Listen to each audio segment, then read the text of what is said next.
Hello there, this is my corner tea bar again, with your host that pretends to be a wise person sometimes. I know I get a little boring with my rants. But I'll tell you a story. Well, we have some Sheng from a friend from China that I actually don't know in person, but online on these forums and Discord or whatever, I got to know this dude trying to sell in the US. Has a tea house there. It's called Big Love Tea House. And this Sheng has a funny name. It's called King Fang Jeju Sheng. Hopefully I said it right. I had boiled this water already, and I'm gonna be um, very careful with what I'm doing because I don't know this Sheng, so I'm not gonna be putting like straight up boiling water in it to bubble it up, you know. So this is a rinse, and just to get a nose from it. I don't want it cooking. I'll leave it there. I don't get much more than citrusy hints. The bag itself, when dry, it had a kind of like a older tea, taste to it. Kind of like more like aged, if that makes sense. I know it was dry storage, and it's a mix between two teas. One that is, I think, called Lawman A something, and it's like 100-year-old plus trees that has like some bitterness that then has a sweet aftertaste. In a Jiwu rainforest picked tea that is sweeter. The rinse is very weak and the water is very cold for this.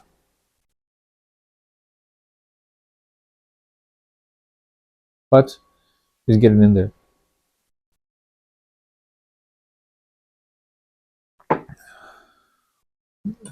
There's a link to Instagram where he puts like a barcode, like a QR code or whatever in these things. And there's a QR code, so it takes you to an Instagram page where there are pictures and description and whatnot. It looks just like this. This is the sample he sent me.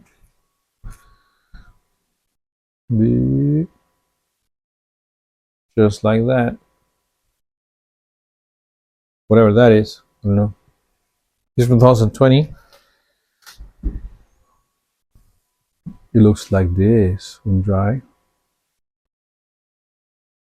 And well, it's not opened up yet, so I'm not gonna show you yet how it looks like that. So the story kind of like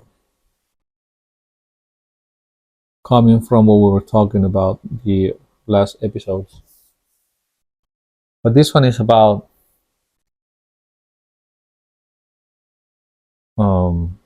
it's about tea. Exactly. So this Buddhist monk goes visits another monk or a teacher, and they're about to have tea. And the one that is visiting is just keeps talking and about whatever.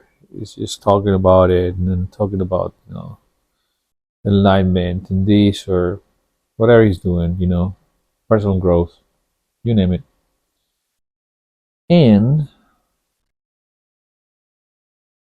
his master or the guy who's visiting is pouring on a cup, pouring and pouring on a cup, and while the other guy's talking, and keeps pouring, keeps pouring, keeps pouring until like the cup is full and it starts like overflowing and making a mess. And the guy who's visiting is like, "Hey, come on, man, it's full. You stop filling up." And he said, "It's like your mind. It is full of thoughts, and you need to empty it to learn."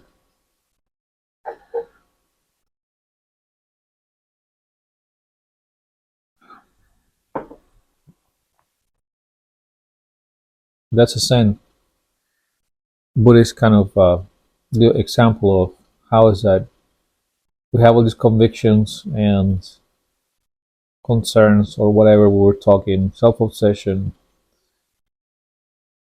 and that occupies our mind. We can't see beyond what we're preoccupied with.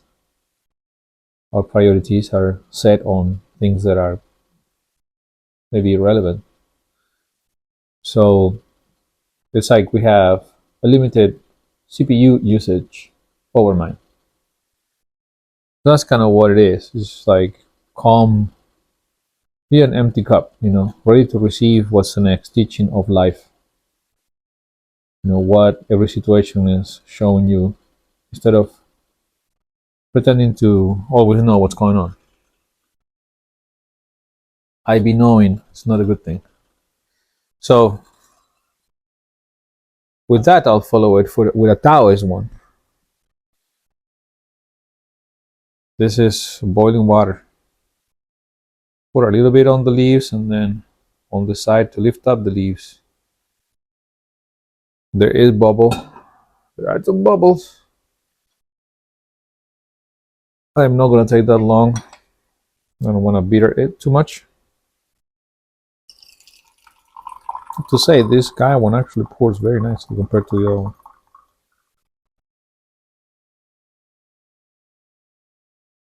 And I'm sure it's very strong honey now. Honey and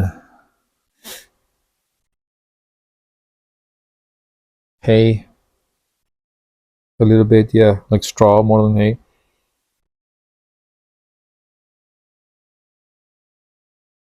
Got lost in the honey there. The very, very strong honey flavor there. So the scent. Sorry. Yeah.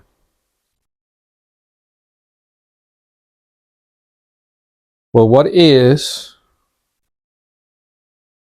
the function? What is the value of the cup? What is the value of the cup? What is the function and what is important about the cup? And it's not the cup itself, but really being a vessel that you can put things in it. That's the value of it. That's why we make cups. We can fill them up with stuff.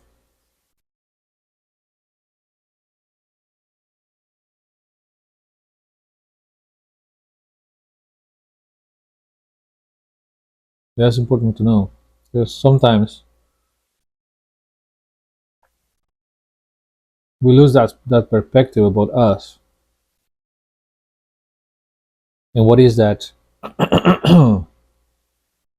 is convenient to be doing it sometimes, or in every time, just kind of like always have that empty cup to be able to receive what life teaching is happening at the moment. There's always something. Well, this second one opened up a little bit more. There is no astringency of bitterness in this infusion. There is something going on with this pad that is kind of funny. It's not very level. I'm gonna switch, and I'm gonna give it a less hot, the same water, right? Same treatment on the side, and a little longer to see what's up with that. But as you observe, I am not being very violent or aggressive with this tea. So I don't know it. I'm not. I don't know this tea, so I'm not gonna be aggressively interacting with it. I'm not gonna be putting it in a place under pressure. I'm going to be easy. I will still have warm water. I will want to like get some from it, but I wanna get to know it slowly. It may take a few times. It may take a couple of times. Maybe one day that I wanna really like hit it with boiling water that I feel comfortable enough to like take it there. And that's how people are, you know. But when you get to know someone and you know that you can push the limits for your jokes or interactions, you don't just want to pour all this hot water onto someone's back, you know what I mean? When they don't know you or you don't know them, and you're just gonna ruin the whole thing. The whole experience is gonna be bitter. And for a lot of times, I would say that I find that once you get a tea bitter, you can't unbitter it. You kind of like cooked it, you know. So sometimes you just gotta like take it slow the first time. Maybe this is some romantic advice, you know, easy. It's a very refreshing tea, not particularly impressive in terms of aroma or anything. I think it can keep growing into something better with time. You can see how this would age well.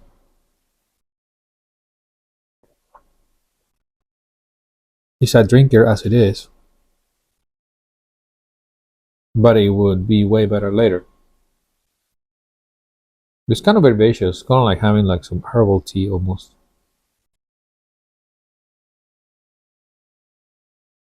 And it has that kind of like cleansing, grounding key or energy into it. It's like boom. I don't know how to perceive if some things have pesticides or whatever. Hopefully it doesn't.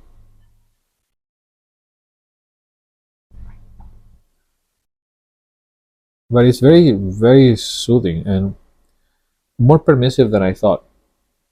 I cranked the heat quite intensely for a new tea on the second brew, and I'm not tasting any tannins. I mean, any astringent anything.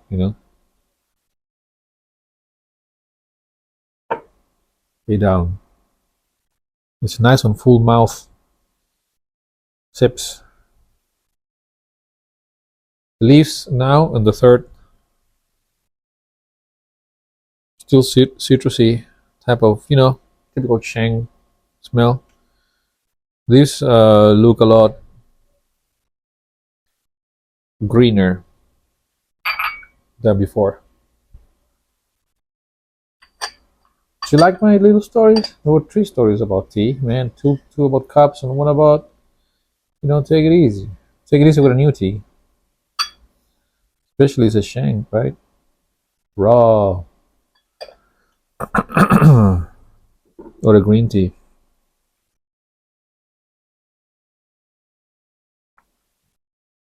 I definitely have a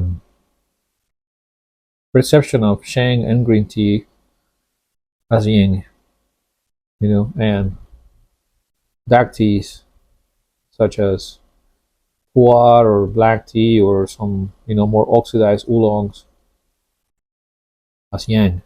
So the less oxidized, the more yin, and the more oxidized, the more yang.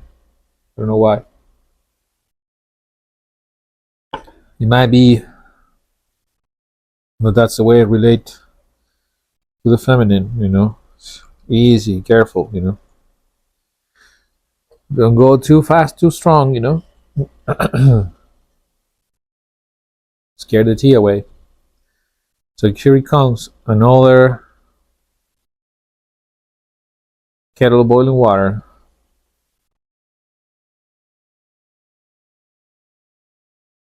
So a little review. Empty cup to be able to put stuff in it. Carry around a full cup, you're gonna be spilling your tea all over the place. It's gonna be a mess. You're not gonna be able to put anything in it, anything new, because it's already full. And the virtue of um, and the usefulness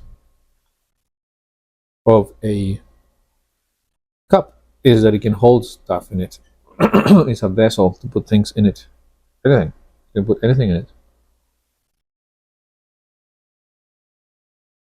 And while you're brewing this tea that you don't know, or this tea that I don't know, I will be careful with what I'm doing. This is the third time. There was an introduction. There was some interaction. I cranked up the heat. Nothing happened. But now I want to power push the limit a little bit. So I put that water in there. And now we're really like waiting longer for the steep. How long? It's not going to be that long. But there it is. And so with that, I wanted to say I am not trying to like obviously come across as the beholder of truth. This is how it goes. Just an opinion, man. And obviously, I got nothing figured out in my life. It's like you probably, hopefully, because otherwise there will be no more questions to be asked. And the important thing, I think, is to be able to ask questions and to keep asking questions. So we keep learning. And sometimes, we think that we find an answer, but answers can be obsolete to the same question. You can have a different answer for the same question in different occasions and circumstances. So what's really important is the question, not so much the answer. What questions are you asking? I think are more important that what answers are you getting. Okay.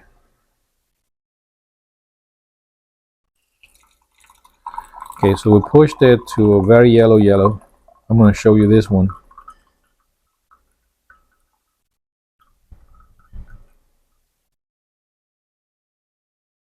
And I'm going to show you the leaves because I think I opened them up. This is the peak. For sure is the peak of the tea.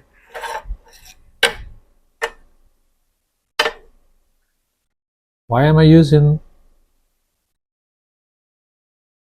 what do you call chopsticks, toothpicks? Because do you want me to have a fork here? Come on, man. It would make no sense. This is some Chinese shit, man. Yeah, throw a couple more there. I'm gonna be sticking my hand in there, trying to not be gross. That's how it looks like. Whoa. Those are the leaves. You can see that there's different textures, so I don't know. I mean, I'll show you again. I see right there. This one is different than that one. And that one, I mean, that one, not so much. No, this one, that one is not so much like those. You see, it's like a different kind of like that one. And those are more open and green, and these ones are like packed up, like darker. I don't know, maybe tripping, but they look different to me. Oh yeah, no fingers. Okay, let's see what we got here. How many we did? Three? Just three, right? Four, three.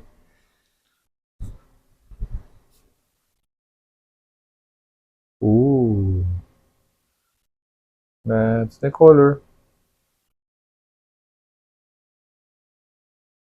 So this is gonna really show them what's up. And my mouth being primed already for these flavors.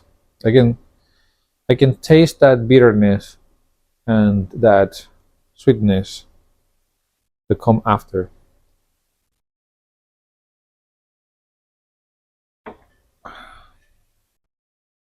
Yeah, that hit like a fresh fish one.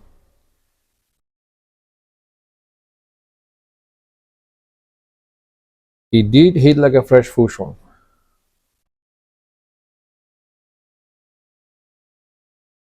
Me wanting to eat, drink food, something like that. Those are fresh. You know about those things on Amazon. It's bitter, but it's not undrinkable. It's like a fusion bitter, you know? It's not like, ah, they're actually pretty good. More bitter.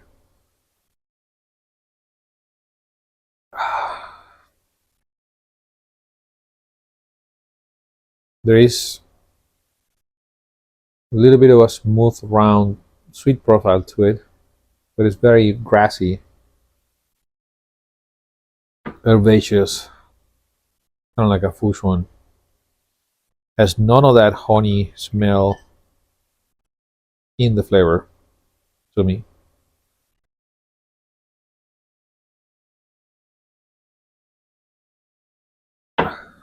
Will I buy it? If it was easy and cheap. It's okay. I'm not, you know, I'm not particularly impressed, but also I don't know much about Sheng. It's not my thing, especially raw Sheng. Um, I don't have a lot of experience in it. Anyhow, hope you liked this episode, and I will see you next time.